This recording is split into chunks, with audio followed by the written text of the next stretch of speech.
ओम शांति। आज की मुरली का सार है, मीठे बच्चे, संग दोष संशय बुद्धि बनाता, इसलिए संग दोष में फंसकर कभी पढ़ाई नहीं छोड़ना।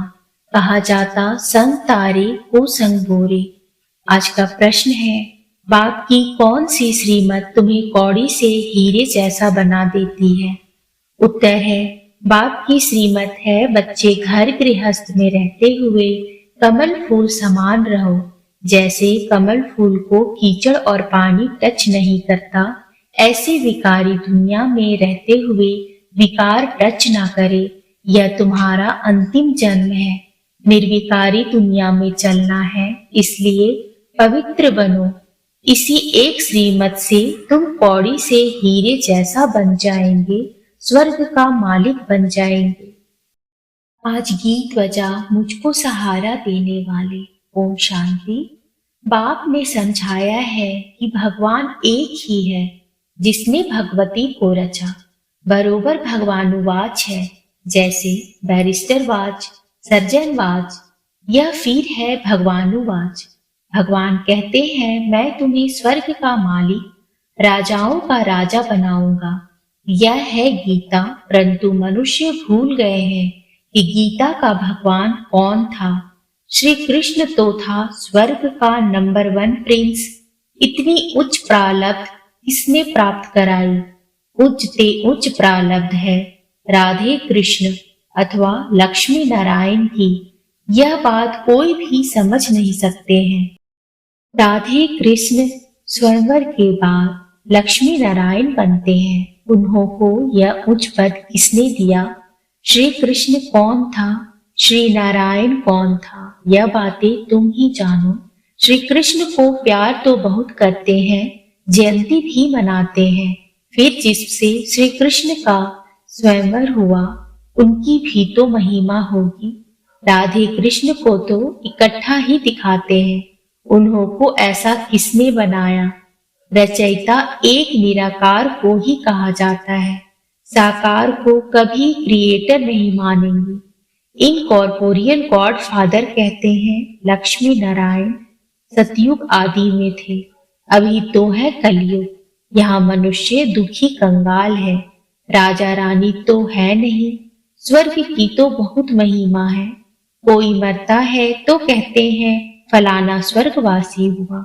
स्वर्ग याद आता है तो जरूर स्वर्ग कोई अच्छी चीज थी।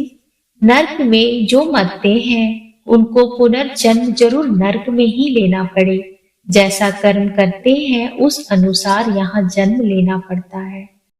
अब भगवान है निराकार ज्ञान का सागर, जिसको सभी मानते हैं।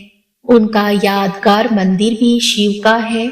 ब्रह्मा विष्णु शंकर का चित्र देंगे तो कहेंगे यह ब्रह्मा है, यह विष्णु है। भगवान ब्रह्मा व भगवान विष्णु नहीं कहेंगे। भगवान एक निराकार को कहेंगे, वह शिव ही है। अभी तुम बच्चे जानते हो, हम फिर से लक्ष्मी नारायण भगवान भगवती बन रहे हैं। किस द्वारा? भगवान द्वारा। क्रिएटर बाप है, वह स्वर्ग का रचयिता है। जरूर उसने प्रारब्ध दी जो यह स्वर्ग का मालिक बने। चित्र तो तुम बच्चों के पास है, यह भी मनुष्य समझते हैं। लक्ष्मी नारायण सतयुग के मालिक थे। सिर्फ यह भूल गए हैं कि लक्ष्मी नारायण छोटेपन में राधे कृष्ण थे। सतयुग में महाराजा महारानी थे, तो जरूर उन्हों का बचपन भी होगा। उन्हों की यह प्रारब्ध जरूर स्वर्ग के रचयिता ने बनाई होगी।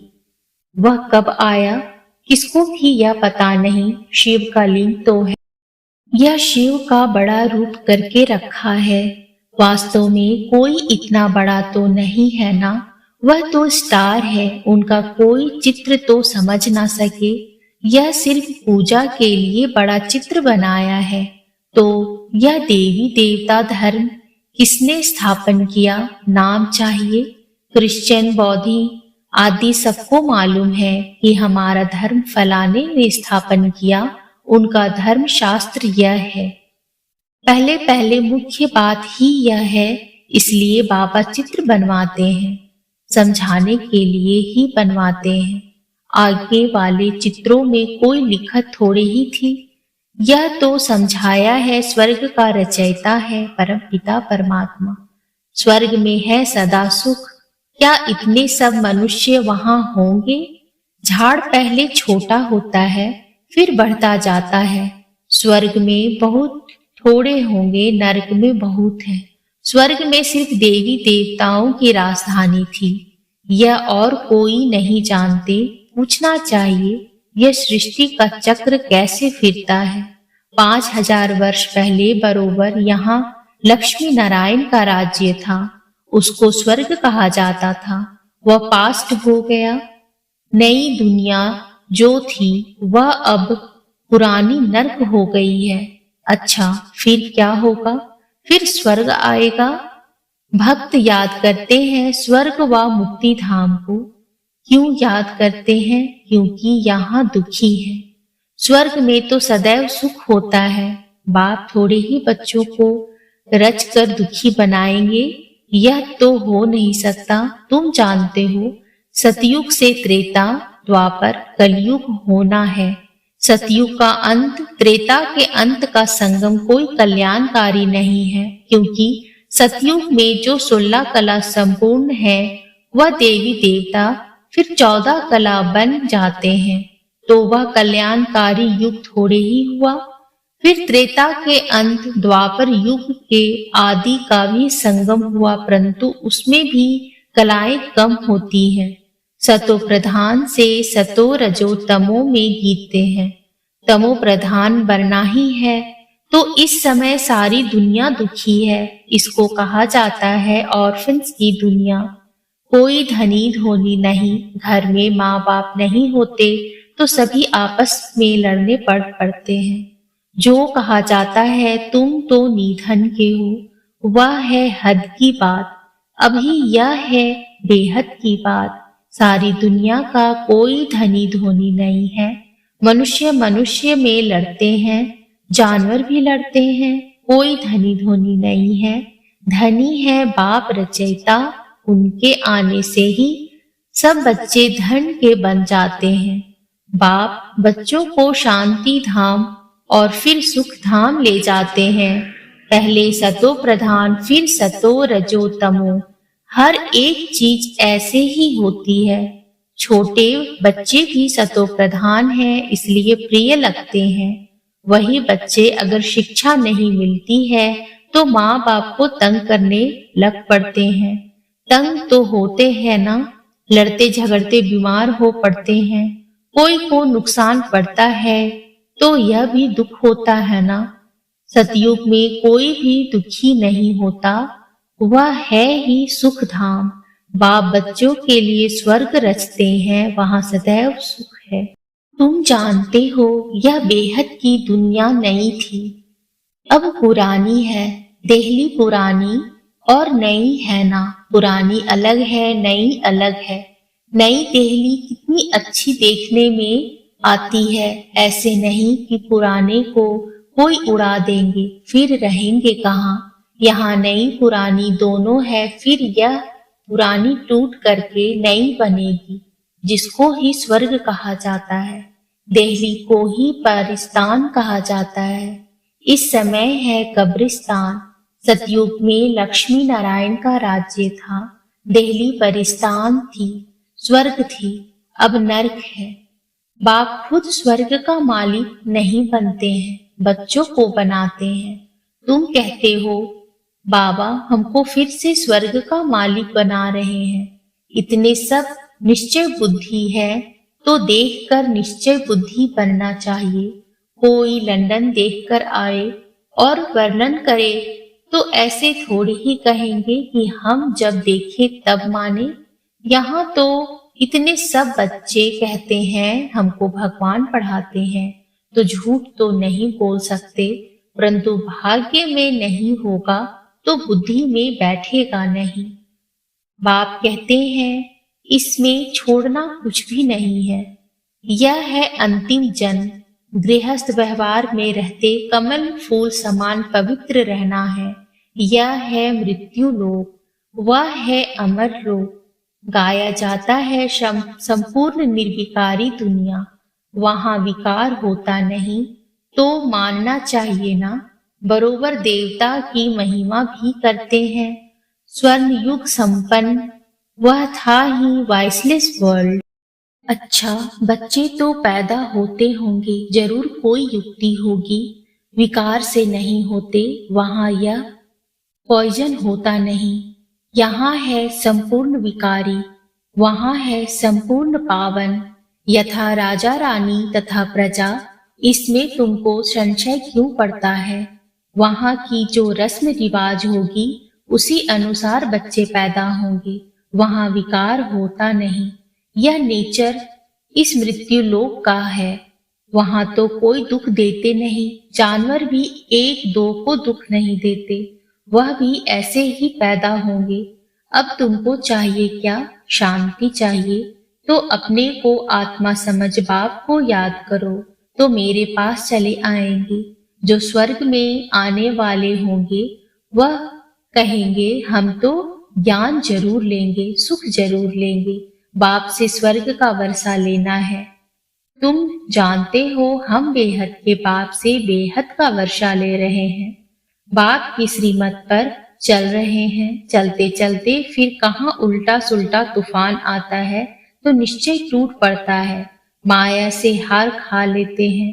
बाप कहते हैं कल्प पहले भी ऐसे वर्षा लेते लेते हार खा ली थी, विकार में फंस गया था। गाया भी हुआ है, संग तारे कुसंग बोरे, यह है संत का सत का संग। उनकी श्रीमत पर चलने से हम नई दुनिया में आ जाएंगे। निश्चय में संशय आ जाता है तो वर्षा मिल ना सके, ऐसे बहुतों को निश्चय होते होते फिर संशय बुद्धि हो जाते हैं। तुम माता पिता कहते हो फिर उनको छोड़ देते हो, यह भी ड्रामा में नूंद है। शिव बाबा के बने फिर ऐसे बाप को फार करती देवंती हो जाते। तुम्हें ईश्वर का बनना है या रावण का? लड़ाई है ना, कोई तो माया पर जीत प्राप्त कर समझते हैं बाबा से वर्षा जरूर लेना है, श्रीमत पर चलते रहते हैं। एल्बम भी तुम्हारे पास है, जिन सभी बच्चों ने प्रतिज्ञा की है उसको हम गृहस्थ व्यवहार में रहते कमल फूल समान पवित्र रहना है। कमल फूल को पानी टच नहीं करता। तुमको विकारी दुनिया में रहते हुए विकार में नहीं जाना है। यह है तुम्हारा अंतिम जन्म। अपने को निर्विकारी बनाने से तुम निर्विकारी दुनिया में चले जाएंगे। पवित्र बनना तो बहुत अच्छा है।